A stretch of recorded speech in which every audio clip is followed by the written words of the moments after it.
Salut à vous les jeunes catéchumènes.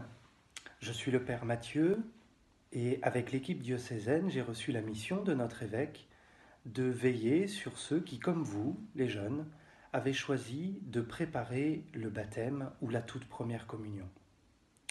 J'aimerais aujourd'hui vous raconter un petit passage de l'Évangile, un très beau passage de l'Évangile. Il raconte justement des premiers pas, les premiers pas des premiers apôtres de Jésus. On est au tout début de l'Évangile selon saint Jean. Et ce petit passage que je vais vous raconter maintenant, vous pourrez le lire en équipe avec vos accompagnateurs. Vous pourrez en discuter ensemble. Il y avait deux frères, André et Simon. Ces deux frères, on connaît leur métier. On sait qu'ils étaient pêcheurs. Ils vivaient, le plus clair de leur temps, sur l'eau et ils pêchaient. Au temps de Jésus, pêcheur était un métier difficile. Non seulement parce qu'il fallait se lever très tôt, parce qu'il fallait parfois travailler de nuit, mais aussi parce que les gens avaient peur de l'eau. En ce temps-là, ils avaient non seulement peur de l'eau, mais surtout peur de ce qu'il y a sous l'eau, parce qu'ils ne savaient pas ce qu'il y avait sous l'eau. Alors ils se racontaient plein d'histoires. On racontait des histoires de monstres marins qui parcouraient les océans et qui terrifiaient tout le monde. André et Simon vivaient aussi au temps de Jean le Baptiste. Jean le Baptiste, lui, vivait dans le désert. Sa vie était difficile aussi, dure. Non seulement parce qu'il se nourrissait de presque rien, mais pour lui, ce qu'il y avait de plus dur, c'est que les gens avaient oublié Dieu. Ils ne se tournaient plus vers lui. Alors que lui, il ne faisait que leur annoncer la venue prochaine du Messie, la venue prochaine du Sauveur, les gens ne l'écoutaient que d'une oreille ou ne l'écoutaient même plus du tout. Alors il criait à tous ceux qui voulaient bien l'entendre, « Convertissez-vous, changez votre vie, tournez-vous vers le Seigneur. » André et Simon l'avaient suivi.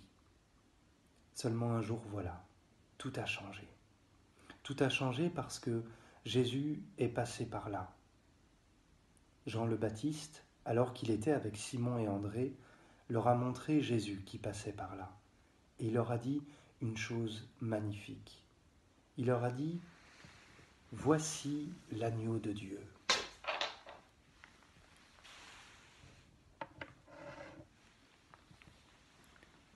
Voici l'agneau de Dieu. Simon et André ont suivi Jésus ce jour-là. Ils sont allés vers lui et ils lui ont demandé « Maître », ils ne savaient pas trop comment l'appeler encore, « Maître, où demeures-tu » Et Jésus leur a répondu « Venez et vous verrez. » Ils sont restés avec lui ce jour-là. Un peu plus tard dans la journée, c'était dans l'après-midi, André s'est posé une question et il est allé trouver son frère Simon immédiatement. Il lui a dit « Mais est-ce que tu ne crois pas que c'est lui, le Messie annoncé, celui dont tout le monde parle? Est-ce que tu ne crois pas que c'est lui le Sauveur ?» Alors, ils sont allés auprès de Jésus. Et Simon a vu que Jésus le regardait, qu'il avait posé son regard sur lui. Et Jésus a dit à Simon cette chose étonnante. « Tu t'appelles Simon, désormais, moi je t'appellerai Pierre, le roc. » Cette petite histoire, elle est très importante et elle est très belle. Elle est très belle parce qu'elle nous rappelle une chose très importante. Alors que pour beaucoup de gens, Dieu est comme un espèce de grand monstre qui navigue sur le ciel et dans les océans, il nous apprend que Dieu se révèle comme un agneau. Un agneau, c'est le seul animal au monde qui n'est jamais prédateur, qui ne fait de mal à personne. Et voilà comment le Baptiste nous a présenté Jésus.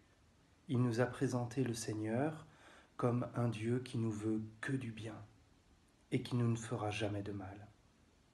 Mais ce qui est intéressant, c'est aussi ce qu'il a dit à Simon. Tu t'appelleras Pierre. C'est étrange de lui donner un surnom de cette manière, mais sans doute pour lui faire déjà comprendre que s'il croit en lui, il deviendra lui-même solide, fort fort non pour faire du mal aux autres, mais fort pour que d'autres puissent prendre appui sur lui. Et c'est ce qu'il va devenir, un apôtre solide, si bien qu'aujourd'hui encore, on s'appuie sur sa foi, parce que c'est lui qui, quelque temps après, va dire à Jésus, « Tu es le Christ ». C'est notre foi, c'est la foi de Pierre. Alors à vous, les catéchumènes, les jeunes, j'aimerais vous poser cette question, et j'aimerais vous inviter à y réfléchir.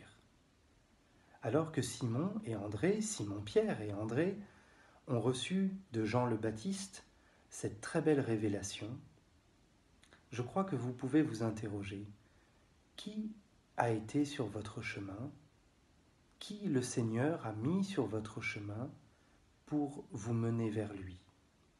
Quels ont été les adultes? Qu'est-ce que vous avez entendu ou vu? Qu'est-ce qu'on vous a raconté de lui et qui vous a donné envie de vous mettre en route? Aussi, j'aimerais, par le nom de Pierre, vous inviter simplement à la confiance et à la paix. Parce que si vous cheminez vers le baptême, si un jour vous deviendrez chrétien, si tel est votre désir, en devenant chrétien, vous deviendrez des gens forts, solides, capables de porter d'autres gens